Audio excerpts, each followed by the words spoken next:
So going on offense means first recognizing the illegitimacy of the Chinese Communist Party.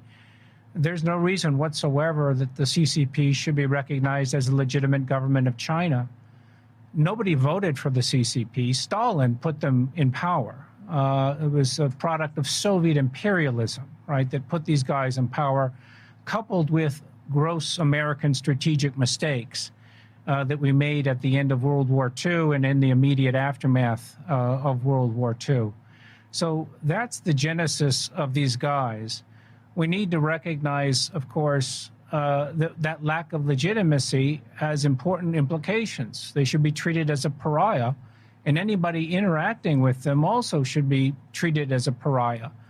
And Steve, that means taking the bold steps necessary.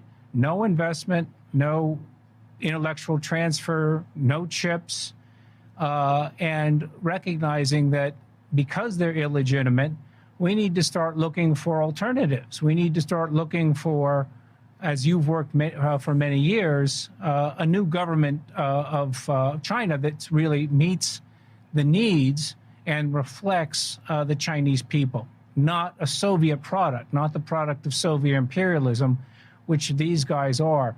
And when we look at the situation that way, we can see that what needs to be done, right? That means a cold break with these guys.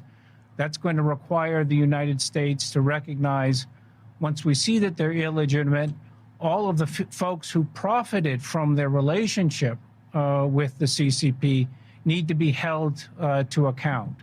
And that's going to be a long list, but those bold steps are necessary to bring about really what is absolutely essential: recognizing the nature of the threat, recognizing that that threat thrives from its relationship with us, and it continues to oppress the Chinese people and target the American people, right? Major national security threat, directly and deliberately targeting the United States and the American people through military means, but also through fentanyl, through the steps that they've taken to strip our manufacturing, the way they have frankly bought off the American elite, again, in so many areas, whether that's in business or in politics, in our media, in our culture industry, and the ideas industry more broadly, universities, of course, K through 12 education.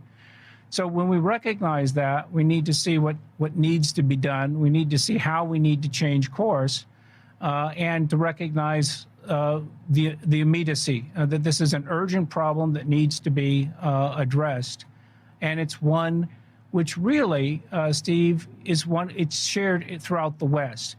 Our elites have broken the social contract with their peoples, whether we're talking about Starmer in Great Britain or Andy Burnham in Great Britain, or we're talking about in the United States.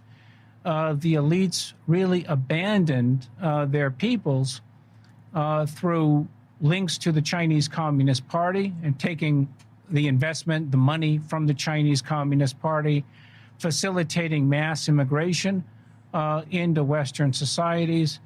When we see that, we can see nobody voted for this. We didn't sign up for it, and it has to be reversed urgently. Social contract has to be restored between the peoples of the West and their governments. That begins recognizing that the CCP is illegitimate.